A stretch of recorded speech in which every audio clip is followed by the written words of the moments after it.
உரிமையாளர் சங்க தலைவர் யுவராஜ் சொல்றாரு. என்ன சொல்றாரு பாருங்க.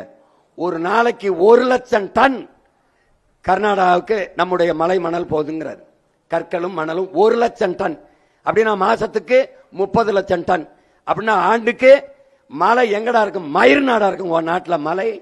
மழை இல்லைன்னா மழை எப்படா வரும்? மழை இல்லைன்னா ஆறு எப்படா, அருவி எப்படா, நீர் எப்படா, சோறு எப்படா, வயிறு எப்படா, உயிர் எப்படா, வாழ்க்கை எப்படா? எப்படி இந்த மலையை எப்படி உருவாக்குவ?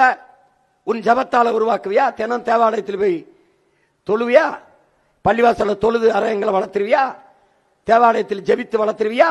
இல்ல கோயில்ல கிடா வெட்டி பொங்க வச்சு வளர்த்துருவியா? எப்படி வளர்ப்ப? எப்படி வளர்ப்ப? அந்த இறைவன் தந்த அறுப்பெரும் கொடைதானடா மலை. அதை அறுக்க அனுமதித்து விட்டு அவன்கிட்ட வேணும்னா உன்னை தூக்கி போட்டு மிதிப்பான ஒளி. உனக்கு அறிவுன்னு உனக்கு எதுக்குடா கொடுத்தேன்னு கேட்பான். இதை வேடிக்கை பார்த்துட்டு இருந்துட்டு இப்ப வந்து வேண்டியான்னு கேட்பான்.